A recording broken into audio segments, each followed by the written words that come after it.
What's up? It's X, and I'm back with my first video of the new year, and I have with me today the Red Magic 10 Pro. Now, typically, gaming phones have been known as these spec monsters that just wow you in certain areas and let you down in others. But it's a new year, right? So let's check out this Red Magic and see exactly what it brings to the table.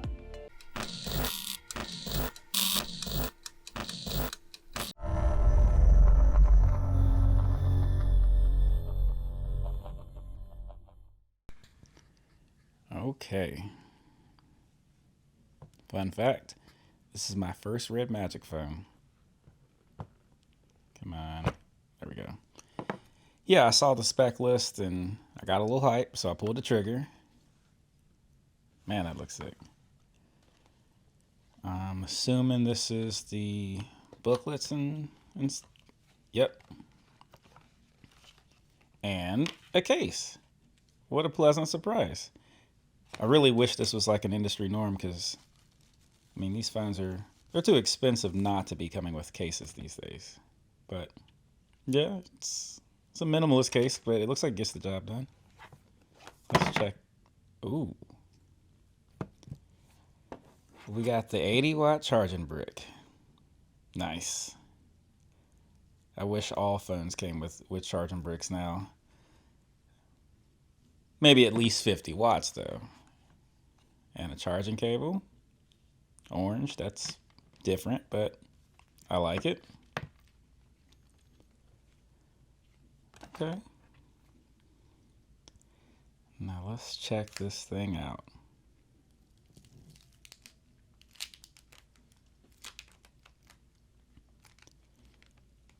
Wow. That's crazy. I know some people are going to think this is kind of gimmicky and whatnot, but I think it looks sick. That definitely gets us away from... Come on. This is the power button, right? Yeah, there we go. Yeah, it gets us away from your traditional glass slabs. I mean, it's still got the same form recovery. This is an interesting startup screen. There we go. But yeah, it gets us away from the typical glass slab. Just, you know, most of them look pretty plain on the back with the camera bump and whatnot. But no, this is different. And I like the way it's mixed things up a little bit. It definitely has a flair to it. Okay, yeah, so it's another spec monster. But these specs are sick, though. And by sick, I mean Snapdragon 8 Elite running Android 15, 144 hertz display, comes with an 80-watt charger, and is capable of up to 100 watts charging on a very, very, very big 7,050 milliamp battery. Got 250 megapixel cameras on the back. Comes with dual SIM, a headphone jack, and an IR blaster. What's not to like? Typically, when you get a gaming phone, you're expecting them to look crazy. And I really like that. I get so tired of just seeing the standard glass slab phones, and they all do the exact same thing, and they all have the exact same chip. The batteries are a little different, the cameras are a little different, but it's the same experience no matter which phone you get. So these gaming phones, like, they shake things up in a way that I really like. And this is no different. Like, just looking at it, it looks like it came out of a video game, or it was meant to go to the moon. Like, it looks crazy, and I really like it.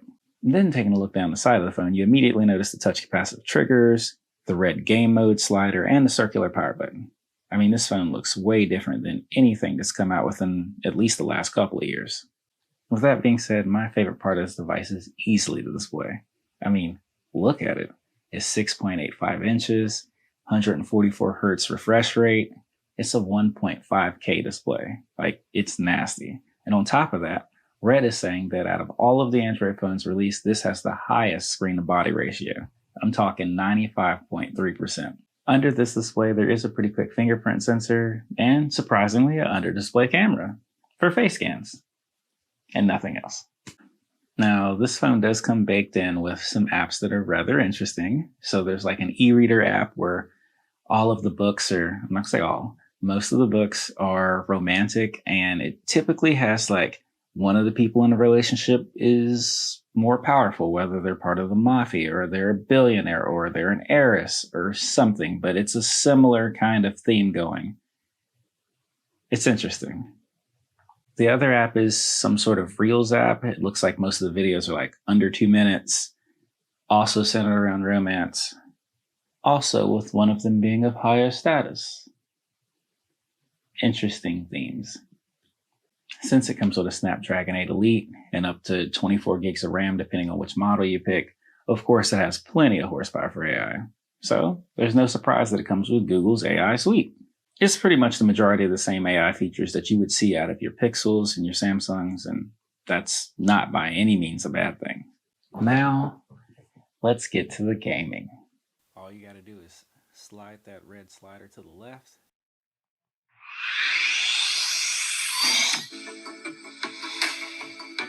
So typically, if I'm going to be mobile gaming, I have a controller that I slide my phone into so I can put in some work. But with this phone, I'm not so disappointed if I leave my controller at home. Red offers a ton of customization options in the game mode. Like, you can turn on and off the touch capacitive triggers. There's button mapping, button placement, how aggressive the CPU and GPU are. Same thing for the fan. There's even a mode where you can plug in the charger and it goes directly to the device. That's right, directly to the device, not to the battery so the temperatures don't rise. It's wild. Not only that, but if you set up all of these things for one game, but you don't want it on the next, done. It's kind of like its own profile. However, if you want one feature to go across all of the games, you can set it on a global profile. So they've got their bases covered. There's also like a avatar type thing, and she interacts with you on the phone and like with alarms and certain things. It's different. Captain, stop! I don't know. And a virtual pet too. Yeah. One of the sickest features on this phone is it can screen share the game to the TV. Now you might be saying, oh, well, I can do that on any other Android phone or iPhone, da. Yeah, well, this one does it at 120 FPS. Can yours do that? So most gaming phones tend to lag behind in one specific area, the camera. Now this one comes with a 50 megapixel main and a 50 megapixel ultra wide. They're not bad. They're decent. They're not exactly like flagship killing cameras, but they're all right. You bought this phone for games. Come on, give me a break. I did take a few photos just to compare it to the Z Fold 6 and the 15 Pro Max that I have. It's not bad. With so many smartphones these days, you just get this thin box that's eco-friendly, and I get it. And you get the phone and a charging cable. So every time that I get a phone that comes with a charging brick, I'm just like, this is special. And this one comes with an 80-watt charger. So, yeah. Now let's talk about the battery. Like, it's 7,050 milliamp hours. That's massive. Like, if a phone came out tomorrow and it was 5,000, people would be like, oh, we love what you did with the battery. That's so big. That's so useful.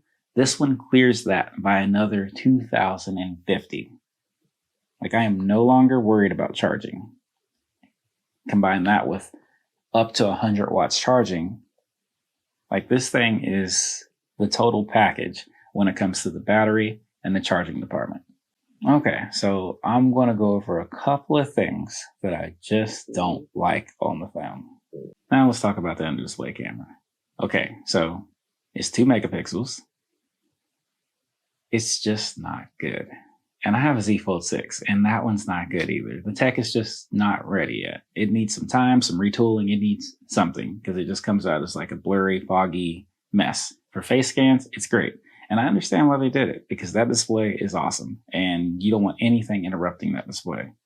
I get it. Just that camera is...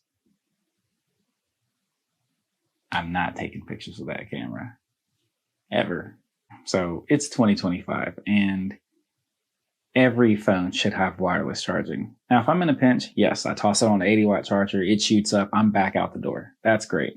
But wireless charging is just something that I feel like every phone should have these days. So those were definitely issues. But the biggest issue I have with this phone is it's not water resistant or dust resistant. So, and I get it. Like there's slots up the sides for cooling while you're gaming. Makes perfect sense.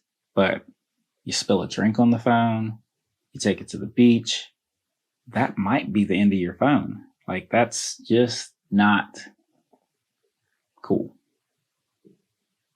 That's a pun. Get it? Slots on the phone, gaming, cooling, not cool. Well, that was fun. I feel like gaming phones have come a long way, and they're vastly approaching the point where they're going to be giving like the main flagships a run for their money. So, with that being said, it's clear. Like, the competition's been put on notice because Red's not playing any games. Well, okay. So, you know what I mean? That was a bad joke. But anyway, whatever. Let me know what you think in the comments. And as always, take care.